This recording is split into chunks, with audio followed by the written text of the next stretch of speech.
안녕하세요. ICT공학부 21학번 황형진이라고 합니다. ICT공학부 양우송이라고 합니다. 네, 저는 부동산 건설학부 다니고 있는 21학번 박상규라고 합니다.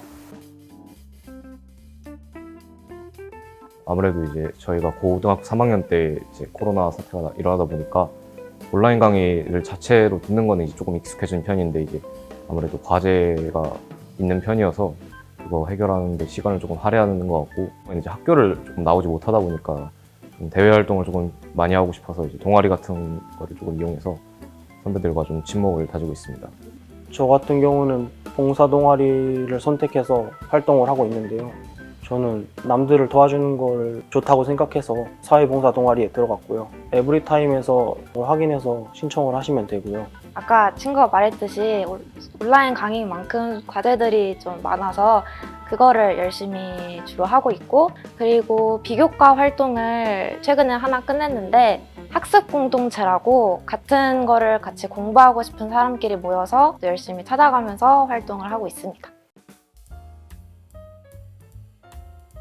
게임을 잘 못하게 하셔서 부모님이, 근데 나는 또 그래픽 같은 거 좋아하니까 그래픽 분야도 괜찮겠구나, 그러면은 뭘 할 수 있을까 하다가 가상현실 분야를 하고 싶다는 생각을 했고, 마침 강남대에 있는 과를 발견을 해서 선택을 했습니다.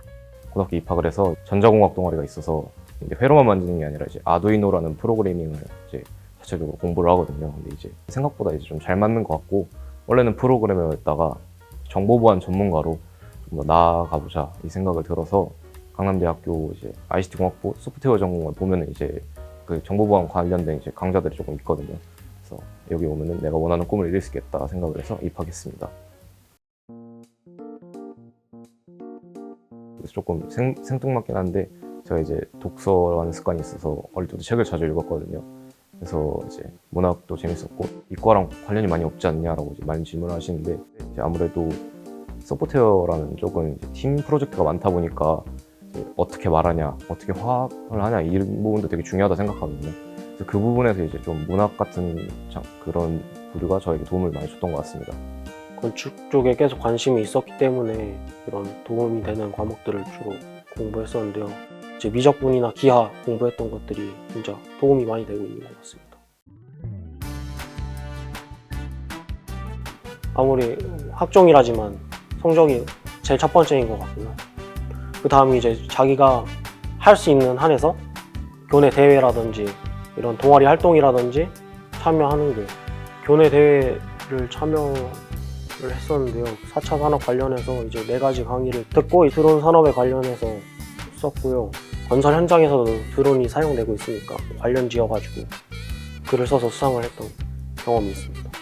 제가 이제 전자공학 동아리에 들어갔다고 아까 말씀드렸는데, 전자공학이랑 가장 연관성이 깊은 게 물리 교과목이거든요. 그 중에서 이제 물리 2를 배우다 보면은 전자학 파트가 나옵니다. 이제 쉽게 얘기해서 이제 저항이나 전리 흐름 뭐 이런 거 계산하는 그런 파트인데, 이제 사실 물리 2가 굉장히 어려운 과목이거든요. 내가 좀 이해하는데 도움을 줄 수 없을까 해서 이제 저항 부분을 공부할 때 이제 아두이노 키트에도 이제 저항이라는 이제 부품이 따로 있거든요. 그래서 그걸 연결해서 뭐 직접 코딩을 해서 이제 전류 흐름을 내가 한번 직접 봐야겠다 해서 한번 회로를 구성해서 한번 만들어 봤었거든요. 자기소개서 1번을 보면은 본인이 이제 어떠한 방식으로 공부를 했냐라는 물음이 있어요. 근데 물리 쪽을 그런 식으로 공부했기 때문에 자기소개서 1번 쓰는데도 굉장히 도움이 많이 됐던 것 같습니다. 생기부 같은 거 준비한다고 할 때 사실 제가 가장 많이 준비를 했던 거는 수행평가나 뭐 교과목 내에서 발표 활동이거든요. 정말 내가 관심 있는 분야, 전공 분야 관련돼서 발표를 하면 생기부 채우는 게 생각보다 어렵지 않아요. 그래서 저도 최대한 가상현실 쪽으로, 소프트웨어 쪽으로, IT 쪽으로 할 수 있을까 해서 물리랑 수학 공부를 할 때 교과서를 넘겨보면 특별 부록 이런 데에 가끔 3D 그래픽이나 뭐 이런 데 사용이 된다고 적혀있는 글들이 있더라고요. 그거를 같이 발표하면서 나는 이렇게 동기부여를 찾았다, 자소서도 쓰게 되고 도움이 되게 많이 됐던 것 같아요.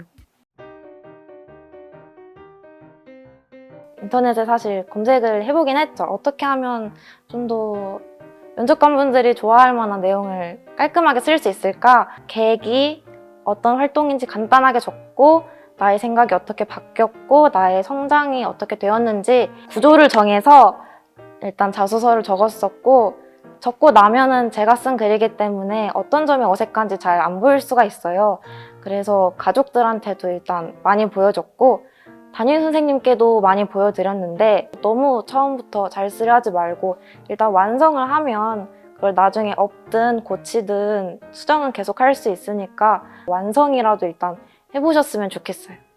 학종이어서 자소서를 6개 썼어야 되는데 다 자소서를 다르게 썼어요. 왜냐면 학교에서 이제 원하는 인재상이 다 다르다고 생각해서, 예를 들어 강남대는 이제 경천애인이라고 이제 하늘을 경영하고 이제 이웃을 사랑한다 이런 모토에서 보면은 협력 이런 걸 약간 중요시하지 않을까, 이래서 느낀 점 같은 거를 조금 더 협력이라는 초점에 맞춰서 그런 식으로 썼던 기억이 있습니다. 가장 도움이 된 게 아무래도 대학교별로 이제 모의 면접이라는 거를 이제 실시해서 제가 6번 정도 참여를 했었는데, 이제 처음에 아무래도 면접을 보러 간다고 하면은 이제 뭐 아는 것도 없고 그냥 생활기록부터 한두 번 읽어본 게 다니까 첫 면접에서는 좀 혼을 많이 받았거든요. 이런 부분도 보완을 하는 게 좋고, 이런 식으로 피드백을 해주시니까 교수님들도. 그래서 마지막 모의 면접 볼 때는 거의 이제 매끄럽게 넘어갔어. 이제 그게 좀 도움이 많이 됐고, 또 압박 면접 같은 거를 좀 대비하려고 생활기록부에 이제 전공 관련 지식, 뭐 예를 들어 뭐 IoT, 뭐 아니면 뭐 파이썬, 리눅스 이런 단어들이 하나로도 언급되면 이제 그런 단어들, 이게 뭘 뜻하는지, 어디에 쓰이는지 이런 걸 다 외워서 갔거든요. 이런 부분을 조금 다 보완을 하려면 아무래도 모의 면접을 하는 게 가장 중요한 것 같습니다. 면접 볼 때 계속 머릿속으로 맴돌고 있던, 생각했던 문장이 있어요. 뭐냐면 바른 자세의 초롱초롱한 눈빛이었는데, 아무래도 면접은 대면이잖아요. 아무리 비대면이야 해도 얼굴이 보이니까 마스크도 쓰고 초롱초롱한 눈빛이 정말 중요하다고 생각을 해서 카메라를 뚫어져라 쳐다봤어요, 모니터를. 고개도 이렇게 끄덕거리면서 질문하실 때 경청하고 있다는 거를 표현하는 것도 좋은 방법인 것 같아요. 그리고 이제 마스크를 쓰고 있다 보니까 입모양이 안 보여서 제가 이제 어떤 말을 하는지 좀 부정확하게 전달될 수가 있어서 크게 말하는 연습을 조금 하는 게 도움이 될 것 같습니다. 또 그 교수님 질문이 가끔 이제 음질이 안 좋으면은 안 들릴 수가 있기 때문에 그런 다시 질문하는 그런 자신감도 필요한 것 같습니다. 잘 못 들었으면 그 교수님 죄송한데 안 들려가지고 그 다시 한 번만 얘기해 주실 수 있습니까? 정중하게 물어보는 연습도 하고 가는 것이 좋을 것 같습니다. 확실히 고등학교에서 좀 딱딱한 공부를 하다가 대학교에 오면은 전공 관련한 지식들을 많이 배우잖아요. 그러다 보니까 좀 더 확실히 재미가 있고, 아무리 온라인 수업이어도 프로그래밍은 뭐 집에서 할 수 있고, 그리고 가상현실 기초 수업도 애니메이션 만드는 게 프로젝트 숙제로 있어서 그런 거 하면서 아, 대학 확실히 고등학교랑 다르구나 하면서 실습이 있으니까 조금 더 확실히 재밌고, 다 2학년 때, 3학년 때 배울 과목들도 기대가 되고 그러는 것 같아요.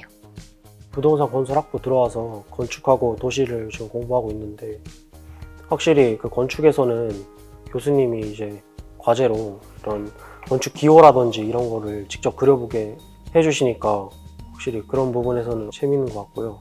또 이제 도시에서는 이제 이런 현재 지금 그 도시 관련해서도 뉴스에서 많이 나오고 있고, 그런 문제들을 다루다 보니까 들을 때 어떤 내용이다 이런 거를 이제 재밌게 흥미있게 들을 수 있는 것 같아서 좋은 것 같습니다. 제1 전공이 이제 소프트웨어 전공으로 결정을 했고, 제2 전공이 이제 흔히들 얘기하는 빅데이터로 이제 제가 정했거든요. 사실 탁과를 이제 복수 전공을 할까도 잠깐 고민을 했었습니다.